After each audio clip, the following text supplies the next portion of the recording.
2020년 7월 26일 중고등부 설교 영상입니다.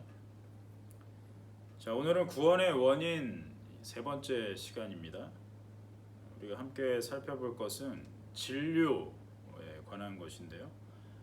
이 진료라는 말이 좀 생소하죠. 좀 더 이것을 쉽게 말하면 어떤 것을 만드는데 그 본 바탕이 되는 재료라고 할 수 있습니다.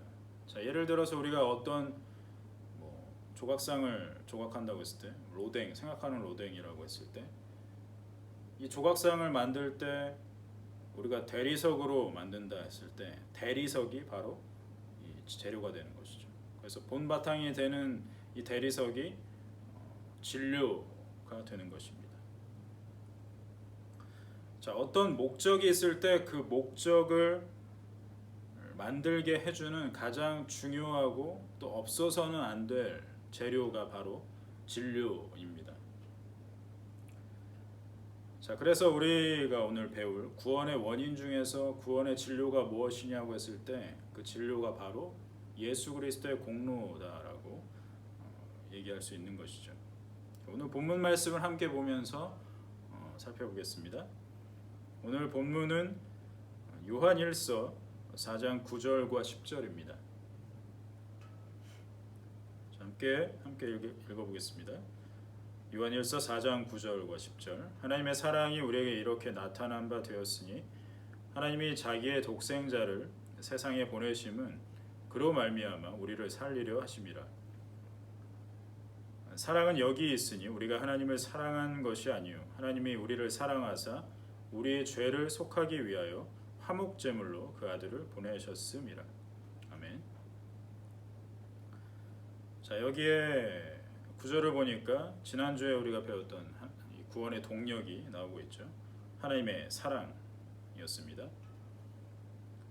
자, 우리가 하나님을 사랑한 것이 아니라 하나님께서 우리를 사랑하셨기 때문에 독생자를 우리에게 보내주셨다. 그 구원의 동력이 오늘 말씀에서도 등장하고 있습니다. 자, 우리가 살펴볼 것은 10절 후반부예요. 자, 10절 후반부 보면 화목제물로 그 아들을 보내셨다라고 나오고 있습니다. 자, 하나님의 아들, 그러니까 하나님의 아들이신 예수 그리스도께서 직접 화목제물이 되셨다라고 이야기하고 있습니다. 자, 진료라는 것이 본바탕이 되는 재료라고 했는데, 자, 이것 외에 어떤 다른 재료들, 불순물들이 섞이는 것, 그것을 얘기하는 것은 아닙니다. 자, 유일한 재료가 바로 예수 그리스도의 공로, 그러니까 화목제물이 되신 일, 그 일이 예수님의 공로라고 이야기하고 있습니다. 자, 공로라는 것은 이런 거예요. 저기 계신 박금희 선생님께 제가 이런 상을 준다고 했을 때 귀하는 대남교회 중고등부가 하나님 앞에 건강한 주일학교로 발전할 수 있도록 한데 공로가 있으므로 이 상을 수여합니다. 이렇게 상을 수여한다고 했을 때 그 공로가 바로 이 예수님의 공로를 표현하는 그 단어가 되겠습니다. 구원의 유일한 재료가 바로 예수님의 공로다라고 오늘 말씀하고 있는 것이죠. 자, 그 공로만이 죄인을 구원으로 이끈다라고 신앙 고백할 수 있습니다. 자, 이것과 더불어서 중요한 신앙 고백이 하나 더 있는데요. 이것은 종교개혁자 칼빈이 얘기한 것입니다. 우리에게 아무런 공로가 없는 것을 아는 것이 우리의 공로입니다. 칼빈이 이렇게 얘기했어요. 한 번 더 말씀드립니다. 우리에게 아무런 공로가 없는 것, 그것을 아는 것이 우리의 공로다라고 얘기할 수 있는 것이죠.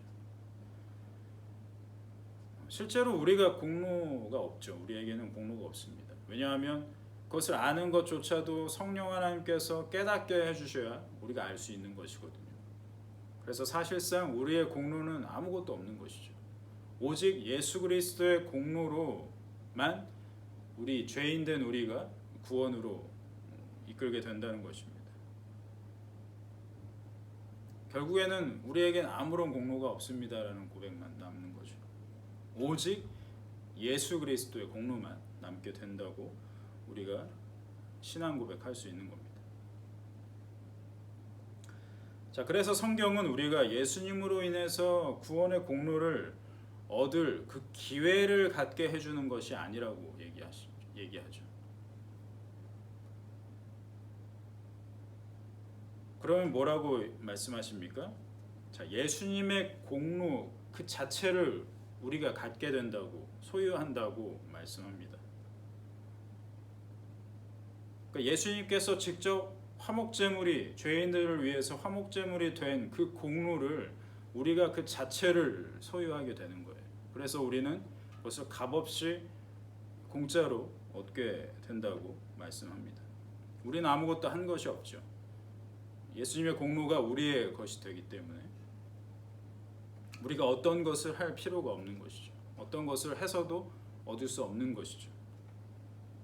오직 하나님께서 우리를 먼저 사랑하셨고 그 사랑 때문에 예수 그리스도, 자신의 아들이신 예수 그리스도를 화목제물이 되게 하심으로 그 공로, 그 예수님의 공로로 인해서 우리가 구원을 얻게 된다라고 말씀하십니다. 자, 오늘까지 구원의 원인 이렇게 세 가지를 배웠습니다. 가장 먼저 구원의 도구인 믿음, 그리고 구원의 동력인 하나님의 사랑, 그리고 오늘 배운 구원의 진료인 예수 그리스도의 공로까지 함께 살펴봤는데요. 다음 주에는 구원의 원인 마지막 목적인에 대해서 살펴보겠습니다. 그럼 함께 기도하겠습니다. 살아계신 하나님 감사합니다. 오늘 우리가 또 신앙 고백을 하게 됩니다. 우리는 아무런 공로가 없고 오직 구원의 공로, 예수 그리스도의 공로만이 우리를 구원으로 이끄셨습니다. 오직 하나님께서 우리를 먼저 사랑하셔서 친히 그 아들을 화목제물이 되게 하신 그 예수님의 공로만이 우리를 구원으로 이끈다는 것을 우리가 신앙 고백함으로써 이 구원의 확실한 그 믿음 위에 설 수 있는 중고등부가 다 될 수 있도록 인도하여 주옵소서. 감사드리며 예수 그리스도의 이름으로 기도드립니다. 아멘.